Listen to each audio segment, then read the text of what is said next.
Halo semua, kembali lagi dengan saya Calvin. Kali ini saya akan membahas lagi tentang timnas lagi. Jadi barusan kita lolos babak grup secara besar. Ini karena ini kita sebagai debutan ya.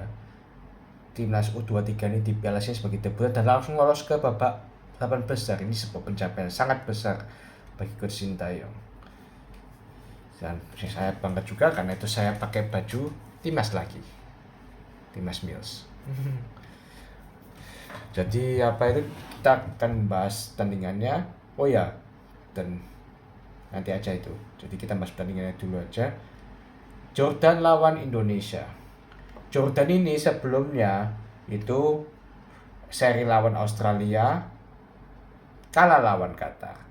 Jadi poinnya cuma 1, sedangkan Indonesia poinnya 3. Jadi timnas Indonesia hanya butuh seri untuk lolos karena secara head to head Australia nggak mungkin di atas kita karena kita mengalahkan Australia. Sedangkan Jordan butuh menang untuk bisa lolos ke 8 besar. Karena cuma dapat 1 poin Mas ya. Sedangkan Australia lawan Qatar ya.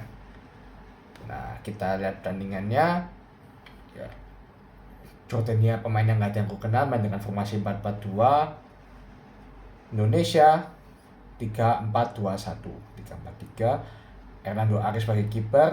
Justin Hubner akhirnya dipasang sebagai starter setelah diizinkan oleh klubnya Cherso Osaka untuk membela timnas U23. Kemudian dari Rizky Ridho, Muhammad Ferrari, pemain muda Persija, Pratama Arhan, Ivan Dianer, Nathan Choaon, Fajar Fatur Rahman. Fajar ini baru juga ya. Marcelino Ferdinand, Witan Sulaiman, sama Rafael Strike. Jadi kita punya total sekitar 5 pemain yang main abroad ya, maksudnya main di luar. Justin Hubner pasti, Pratama Arhan, Marcelino. Pratama Arhan main di Korea bagi yang belum tahu. Marcelino main di Liga Divisi 2 Belgia. Rafael Strike sama Ivan Jenner 6 berarti tanpa Nathan Choaon, sisanya pemain lokal. Di awal-awal kita agak lemah di sisi kanan ya, soalnya emang si Fajar sama Ferrari bermain kurang bagus. Jadi situ sering jadi titik lemahnya Indonesia dan sering diincar oleh pemain Jordan. Tapi bagusnya adalah di awal kita sudah dapat penalti di menit 23 karena pemain kita kalau nggak salah si Witan ya atau Strike siapa dijatuhkan sama pemain Jordan dan Marcelino Ferdinand berhasil cetak gol di menit 23. Setelah 1 gol Jordan ngegas tapi mereka finishingnya buruk, bahkan mereka sempat dapat peluang emas tapi finishing headshot tinggal nyundul tapi sundulannya kena badannya sendiri. Aku nggak tahu kok bisa kayak gitu, lucu asli. Tapi itu bagus lah buat timnas dan akhirnya Witan Sulaiman cetak gol lagi di menit 40. Golnya bagus ya dari sisi kanan. Golnya itu kombinasi antara 3 pemain, si Marcelino, Rizky Ridho, sama Witan. Witannya nendang dan gol. Dan sisi kiri betul-betul di pojok kiri dan gol itu gol yang luar biasa. Saya sangat melengkung makanya hebat. 2-0, unggul 2-0 di babak kedua. Indonesia makin semangat, sudah main lebih santai dan mereka cetak gol lagi lewat Marcelino lagi di menit 70. Golnya itu juga bagus. Itu one-two juga kombinasi dan golnya itu kaki kanan dan bola itu susah loh. Dia terlihat dia itu berusaha banget. Marcelino itu dia berusaha dapat bola dan dia bukan cuma dapat bola, dia langsung tendang dan gol. Jadi itu betul-betul presisi. Itu juga bukan presisi yang itu ya, tapi presisi maksudnya betul-betul crossingnya kalau nggak salah dari siapa itu, aku lupa. Rizky Ridho kalau nggak salah, atau Marcelino. Kalau nggak, Marcelino kan yang nendang. Rizky Ridho kalau nggak salah. Ya waduh, Witan. Itu dari Witan dan ke Marcelino dan gol. Biasanya ke Witan sih. Nah, 3-0 Jordan sempat dapat kado istilahnya. Jadi Indonesia sempat cetak gol bunuh diri lewat Justin Hubner di menit 79. Jadi 9 menit setelah Marcelino cetak gol, Jordan cetak gol. Tapi kita masih menguasai pertandingan dan kita akhirnya cetak gol lagi 4-1 sekaligus menyelesaikan pertandingan.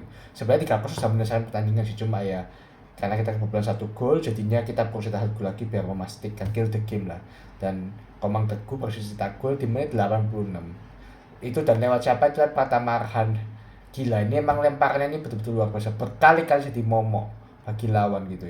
Bayangin dia dari luar lapangan tepi sisi kiri, dia bisa lempar jauh, itu jaraknya jauh loh ke kotak penalti. Gila, ini emang tangannya kuat banget anjir, atlet lempar bola ini luar biasa. Tapi ya overall ya dia cukup bagus juga mainnya Pratama, jadi bukan cuma hebat lemparannya doang. 4-1 ya, ini overall layak sih, karena kita juga menguasai pertandingan ya, kita statistiknya juga. Meskipun shotnya banyak Jordania ya, 23-20, tapi shot on target kita lebih banyak, jadi 6-8. Jadi Jordania itu masalah di finishing juga. Selain karena Hernando Arif bermain lumayan bagus cukup bagus dengan 5 save, tapi mereka pun kalau ke gawang pun itu lemah tendangannya, dan ke kiper. Shot on targetnya Indonesia 8 dari 20, itu Indonesia lebih efektif istilahnya. Possession lebih banyak Indonesia 47% banding 53%. Passing 337 banding 397, dan akurasi passing 79% banding 75 banding 78%. Jadi secara statistik Indonesia lebih unggul. Ya ini menunjukkan juga bahwa meskipun di timnas senior, padahal Jordan itu timnas seniornya finalis loh Piala Asia, tapi ya ini menunjukkan U23-nya ternyata jauh lebih parah daripada timnas seniornya. Padahal U23-nya Jordan juga bukan debutan ya, sudah beberapa kali masuk Piala Asia. Tapi ya mereka ini menunjukkan pemain Indonesia itu sudah berkembang, pemain mudanya timnas Indonesia. Kenapa mereka bisa berkembang gini? Karena ya mereka juga main di timnas senior. Jadi sebelumnya memang banyak pemain U23 ini sama di timnas senior. Kayak contohnya Pratama Arhan, kemudian Witan Sulaiman, Nathan Choaon, Ivan Yenner, Rafael Strike, Justin Hubner, Rizky Ridho. Ya mungkin yang jarang main ya di timnas senior itu kayak Ferrari, Fajar Fatur Rahman, Komang, Rio Fahmi. Oh ya, berarti sampai karena sudah menang 4-1 banyak ya, Coach Sintayong sampai kasih kesempatan ke kiper kedua juga, itu Adi Satrio, untuk main di laga ini juga. Jadi Hernando Arif seperti diganti gitu. Jadi kebanyakan pemain itu sudah main di timnas senior kan. Kalau timnas senior ke U23 kan levelnya kan, maksudnya kompetisinya kan menurun, karena kan ya pemain U23 biasanya pemain yang bisa ke timnas senior, tapi di Indonesia enggak. Justru pemain U23 ini yang main di timnas senior, makanya mereka jago. Jadi sudah punya pengalaman gitu, sudah mentalnya sudah terasa gitu. Jadi ya ini berkat Coach Sintayong sih semua ini patut diapresiasi. Dan katanya aku dengar di berita ya, Coach Sintayong di Perpasam 2027 ya, bagus lah. Maka saya pemainnya senang-senang gitu pas pengumuman dari Pak Erick Thohir. Ya layak sih perpanjangnya. Selamat bagi timnas Indonesia, selamat bagi Coach Sintayong juga. Kita nanti di semifinal kita bakal semifinal, perempat final kita bakal lawan Korea Selatan. Apakah kita bisa menang? Ya mungkin aja, tapi ya ini bakal diketat.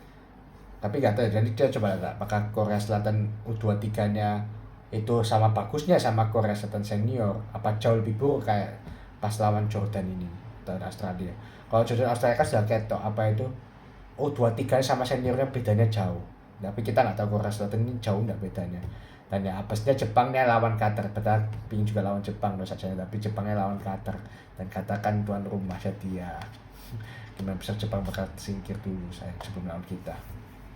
Itu aja sih dari saya. Ini selamat buat Indonesia, saya bangga sekali, makanya saya pakai jersey timnas ini.